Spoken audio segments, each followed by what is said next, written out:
What it do, dirtbags? I'm actually back at it again, can you believe it? I know, pretty crazy. Not only 2 videos in 1 year, but 2 videos in the same month? That's insane. Luckily, this video isn't 6 months out of date by the time it got uploaded. Well, maybe I shouldn't count my chickens before they hatch on that one, you heard? You like that? I've started saying that. I'm gonna start saying you heard constantly. But today's a bit of a special episode. The topic was suggested by one of my lead researchers, a man who only goes by Armpit Connoisseur. Based on the expectations implicit with such a title, you could probably surmise that today we are in fact talking about anime women again. Luckily, I'm like 90% sure there's no lollies involved with this piece of drama, so hopefully I won't garner any more degenerate fans than I already have. Today we have a battle as old as time, Koreans versus VTubers, which happens to be a tremendous stroke of luck because my friend who brought this information to me is both a Korean himself and a big fan of VTubers, so he happens to understand both sides of this situation. I only tell you his race because things might get a little spicy, so I want you to know it's coming from the horse's mouth itself. Now, without further ado, allow us to get sloppy. Hey Nimble Neuron, you really shouldn't fire that VTuber for a harmless pun.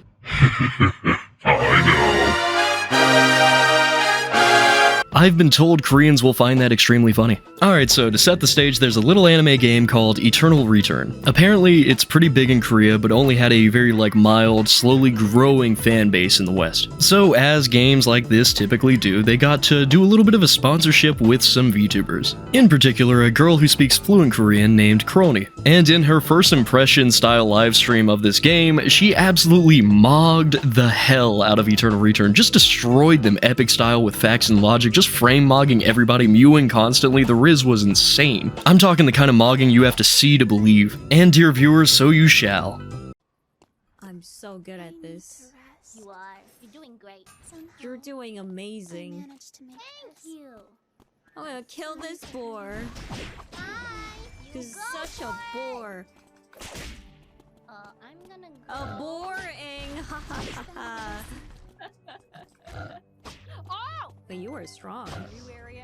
By now, it probably should have become perfectly clear why I decided this was a good topic to cover. See, I don't believe that anybody feels the way I do about a nothing burger. Now, I know some of your Mog detectors aren't as strong as mine, but if you look back at the video, you'll see she said boring, like boar, because she was fighting a boar. And apparently this pun is such a mogging that our Korean chads could not let it stand. Because 4 full years later, she was going to become a voice actress for this very game, and the Korean fans had had enough. That's right, they bullied the company into firing her over a pun from 4 years ago that wasn't even directed at the game. Seems like just a little bit of an overreaction, I'm not gonna lie. Then again, maybe I have a conflict of interest. As you guys know, I am the resident anime girl defender. It's all I do every single day. I am the chud in shining armor. I show up anytime a 2D woman is in trouble. Here on the Crucimix channel, we respect women, as long as they're 2D. Nah, I'm just joking. I would never respect a woman. Unless they subscribe to my channel. All that being said, you're probably wondering exactly what reason they could possibly have to have torn down this woman. As a matter of fact, I'm actually also wondering that. That's sort of the interesting part about this drama, because there's a huge divide between Western and Korean audiences that leads us to have a completely incongruous understanding of the situation. And this confusion is worsened in no small part due to Nimble Neuron's absolutely befuddling response. See, since this game has a largely Korean audience and Korean focus, and the Koreans tend to be very on the up and up on this situation, they have a lot more information than we do. All we really got in the West was a single Twitter post apologizing for ever having her as a voice actress, which, as the community note suggests, was literally just because of the pun. And that's led some Western fans to draw their own conclusions, chief among them being that Koreans are simply chud-maxing, which while I definitely don't think that's the reason, I do think this meme in particular is pretty funny. But that's about as funny as this line of thought gets, as some proponents of this idea have taken it a step too far in my eyes. Here's an example of one such case. In typical neo-puritanical fashion, they're blaming Gooner skins for the downfall of this game. As I said earlier, we like to defend 2D anime women here, so no. I really don't think them adding scantily clad anime women to the game would make them take down a VTuber woman. I don't think there's any intrinsic link there. I don't think it propagated some level of culture that's like, oh yeah, we gotta tear down a woman. Also, I gotta say, these skins really aren't that not safe for work, especially when compared to any other game of this caliber.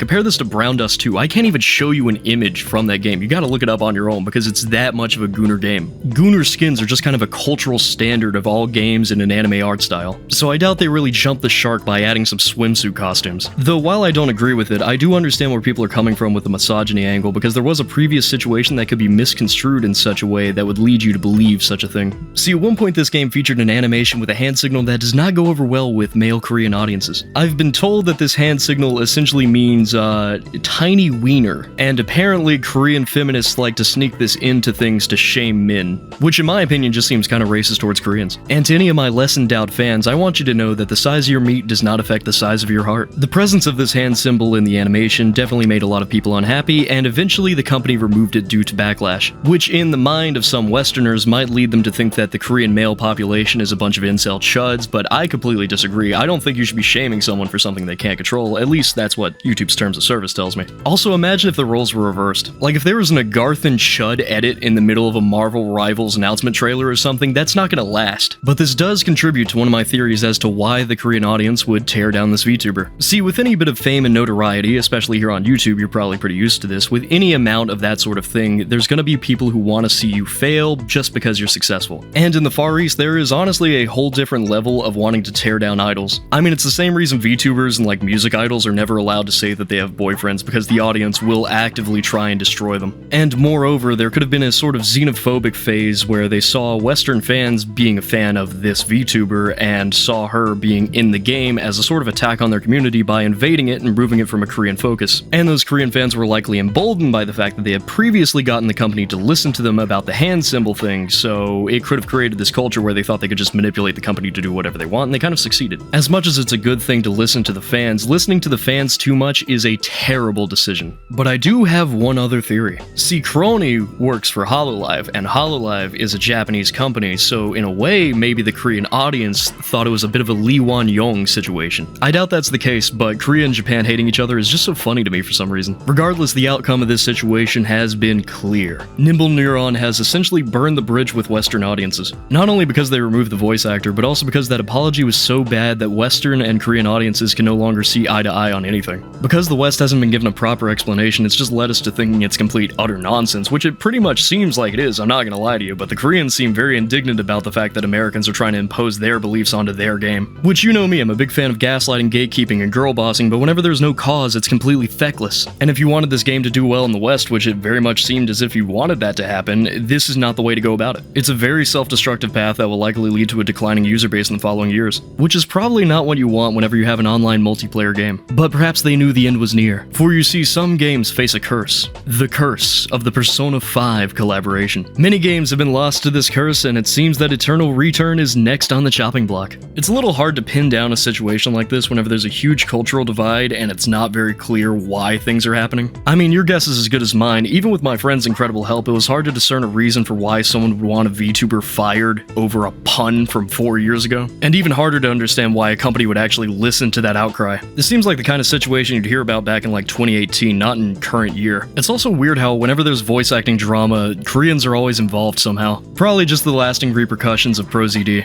I mean, the sheer stupidity in the idea that you have to be a certain race or have a certain disability to voice a character of that race or of that disability is the most absurd, ridiculous shit I could possibly imagine. Like, Samurai Jack was voiced by a black guy. That show is awesome, and that voice acting is incredible.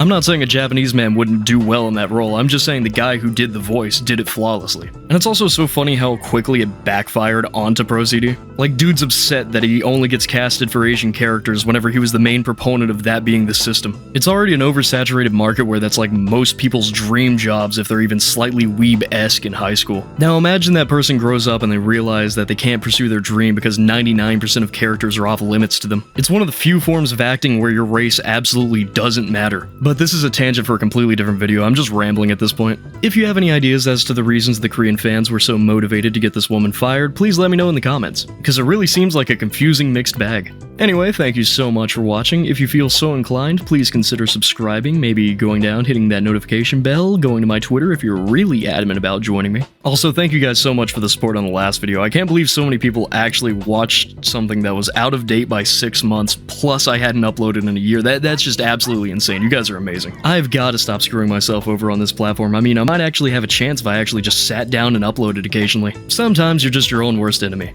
Anyway, thank you guys so much for the support and for watching. My name is, has been, and will continue to be Crucemix for the foreseeable future. I love you. Goodbye.